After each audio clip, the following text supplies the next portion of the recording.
S K നമ്മുടെ ദീപക് ധർമ്മടം അവിടെ കോഴിക്കോട് നിപ്പാണ്. അവിടെ വടകര അടക്കം കാര്യങ്ങൾ പറയാനുണ്ട്. നമ്മുടെ പ്രഷീസ് മുട്ട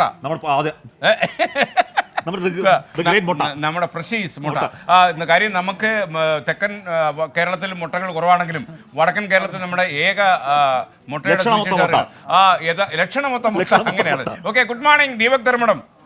ദീപക്, ഈ തെരഞ്ഞെടുപ്പ് കഴിയുമ്പോൾ പല ആൾക്കാർ മുട്ട അടിക്കും അല്ലേ? Very good morning S K. Okay, പറയൂ വിജയകുമാർ. അല്ല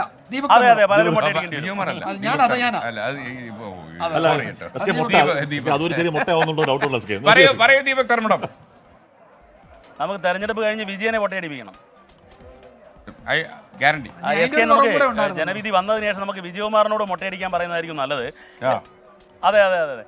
ഏതായാലും ഇപ്പോൾ JDT-യിലാണുള്ളത്. JDT-യിൽ പ്രധാനപ്പെട്ട 2 മണ്ഡലങ്ങളുടെ വോട്ടെണ്ണൽ നടക്കുന്നത്. അതിൽ ഏറ്റവും പ്രധാനം വടകരയുടെ തന്നെയാണ്. വടകരയിലെ ജനവിധിയാണ് കേരളം ഉറ്റുനോക്കുന്നത്. 20 മണ്ഡലങ്ങളിലും ഏറ്റവും പ്രാധാന്യമുള്ള അല്ലെങ്കിൽ രാഷ്ട്രീയ പോരാട്ടത്തിൻ്റെ ചൂടും ചൂരും ഏറ്റവും കൂടിയത് ഈ കളരി പരമ്പര ദേവതകളാണ് സത്യം വടകരയിലാണ് എന്ന് നമ്മൾ ആവർത്തിച്ച് പറയേണ്ടത്. ഇപ്പോൾ നമ്മൾ കാണുന്നത് ഈ തെരഞ്ഞെടുപ്പ് ഡ്യൂട്ടിക്ക് വരുന്ന ഉദ്യോഗസ്ഥർ അവരുടെ മൊബൈൽ ഡിപ്പോസിറ്റ് ചെയ്യുന്ന സെൻ്ററാണ്. ഇവരെല്ലാവരും ഇവിടെ മൊബൈൽ അവരുടെ എംപ്ലോയി കോഡൊക്കെ നൽകിക്കൊണ്ട് ഇവിടെ ഏൽപ്പിച്ചതിന് ശേഷമാണ് തെരഞ്ഞെടുപ്പ് ഡ്യൂട്ടിയിലേക്ക് പ്രവേശിക്കുന്നത്. സ്ട്രോങ് റൂമിലേക്ക് പോകുന്നതിന് മുമ്പ് അവരെല്ലാം തന്നെ മൊബൈൽ ഫോൺ ഡിപ്പോസിറ്റ് ചെയ്ത് വേണം പോകാൻ. വലിയ രീതിയിലുള്ള ക്രമീകരണമാണ് ഇവിടെ ഒരുക്കിയിരിക്കുന്നത്. ഉദ്യോഗസ്ഥർക്ക് കൃത്യമായി ഇരിപ്പിടം, അതുപോലെ വന്നു കഴിഞ്ഞ് രജിസ്റ്റർ ചെയ്യൽ, ഇങ്ങനെയുള്ള ഓരോ കാര്യങ്ങളും എല്ലാം കുറ്റമറ്റ രീതിയിൽ ക്രമീകരിച്ചിരിക്കുന്നു. തെരഞ്ഞെടുപ്പ് കമ്മീഷൻ്റെ നേതൃത്വത്തിൽ സംസ്ഥാനത്തെ ഉദ്യോഗസ്ഥരാണ്, ജില്ലാ ഭരണകൂടത്തിന് കീഴിലുള്ള ഉദ്യോഗസ്ഥരാണ് ഇതെല്ലാം ക്രമീകരിച്ചിരിക്കുന്നത്. നമുക്ക് ഇവരോട് തന്നെ ചോദിക്കാം, എങ്ങനെയുണ്ട് രാവിലെയുള്ള തിരക്ക്?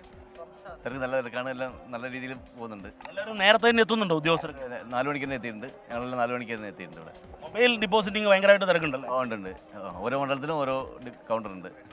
എസ് കെ, ഈ നിയമസഭാ മണ്ഡലങ്ങളുടെ അടിസ്ഥാനത്തിലാണ് ഈ ഡിപ്പോസിറ്റ് കൗണ്ടറുകൾ. ഇതിനെന്താണ് ഇത്രമേൽ പ്രാധാന്യം എന്ന് ചോദിച്ചു കഴിഞ്ഞാൽ ഈ 1ഉം 2ഉം മൊബൈലുകളായി ആണ് എല്ലാവരും എത്തുന്നത്. അത് ഉദ്യോഗസ്ഥരായി കഴിഞ്ഞാലും ഈ ഇലക്ഷൻ പൊളിറ്റിക്കൽ ഏജന്റുമാരായാലും ഒക്കെ. അപ്പോൾ അത് ഡിപ്പോസിറ്റ് ചെയ്തതിന് ശേഷമാണ് അകത്തേക്ക് കിടക്കുന്നത്. വലിയ സുരക്ഷാ ക്രമീകരണങ്ങൾ ഒരുക്കിയിട്ടുണ്ട്. നമുക്ക് കാണാം, ഇവിടെ തന്നെ സായുധ സേന അവർ കൃത്യമായി പരിശോധിച്ചതിന് ശേഷം മാത്രമാണ് ഈ കൗണ്ടിംഗ് ഏജന്റുമാരെ പോലും അകത്തേക്ക് കയറ്റിവിടുന്നത്. നമുക്ക് കാണാം, ഓരോ MT രമേശ് ഇവിടെ എത്തിയിരിക്കുകയാണ്, BJP-യുടെ സ്ഥാനാർത്ഥി. എങ്ങനെയുണ്ട് MT പൊതുവെ തെരഞ്ഞെടുപ്പിൻ്റെ ഒരു ഇങ്ങോട്ട് തിരിഞ്ഞേക്കാം, എങ്ങനെയുണ്ട് പൊതുവെ പ്രതികരണം? ഈ പ്രാവശ്യം നല്ല ആത്മവിശ്വാസമാണ് കേരളത്തിൽ BJP സംബന്ധിച്ചിടത്തോളം ഉള്ളത്. രാജ്യം മുഴുവനും ഉണ്ടാകുന്ന മോഡി തരംഗം കേരളത്തിലും പ്രതിഫലിക്കുമെന്നുള്ളതാണ് എല്ലാ എക്സിറ്റ് പോളുകളും സൂചിപ്പിക്കുന്നത്. സീറ്റിൻ്റെ കാര്യത്തിലും വോട്ടിൻ്റെ കാര്യത്തിലും വലിയ വർധനവ് ഇപ്രാവശ്യം കേരളത്തെ സംബന്ധിച്ചിടത്തോളം ഉണ്ടാകും. ഈ എക്സിറ്റ് പോൾ ഫലത്തെ അതേപടി ശരിവയ്ക്കാൻ സാധിക്കുമോ? അല്ലാതെ എക്സിറ്റ് പോൾ ഫലങ്ങൾ മാത്രമല്ലല്ലോ സൂചന. എക്സിറ്റ് പോൾ ഫലങ്ങൾ ഒരു ഘടകം മാത്രമാണ്. പക്ഷേ മുമ്പൊരിക്കലും ഉണ്ടാകാത്ത രീതിയിൽ എക്സിറ്റ് പോൾ ഫലങ്ങളിലും BJP സ്ഥാനം പിടിച്ചിരിക്കുന്നു എന്നുള്ളതാണ് പ്രത്യേകത.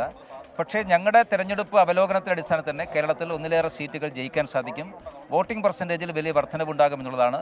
അത് എണ്ണിക്കഴിയുമ്പോൾ നമുക്ക് ബോധ്യമാകും. ഈ ഇടതുമുന്നണി ഒരു പ്രധാനപ്പെട്ട ആരോപണം BJP-യുടെ വോട്ട് ചോർച്ചയുണ്ടാകും, പ്രത്യേകിച്ചും വടകരയിൽ. ശൈലജ ടീച്ചറൊക്കെ അതാണ് ആരോപിക്കുന്നത്. അങ്ങയുടെ സ്വന്തം മണ്ഡലം കൂടിയാണല്ലോ. ഏതാനും മണിക്കൂറുകൾ കഴിഞ്ഞ് ഫലം അറിയല്ലോ. ആരുടെ വോട്ടാണ് ചോർന്നിട്ടുള്ളതെന്ന് നമുക്ക് ഉച്ചയ്ക്ക് ശേഷം പറയാം. ശ്രീപ്രിയ പറയുന്നു, SKN റിസൾട്ട് വരുമ്പോഴേക്കും 24 റെക്കോർഡ് 100K ആവുമെന്ന് ചോദിക്കുന്നു. അയ്യോ, 100K എന്ന് പറഞ്ഞ് കുറച്ച് കളയരുത്. നമ്മളിന്ന് ഒരു 5 ലക്ഷം 10 ലക്ഷത്തിലേക്കൊക്കെ പോകുന്ന ദിവസമാണ്. ഇന്ത്യയുടെ ഇലക്ഷൻ അല്ലേ ഇന്ന്.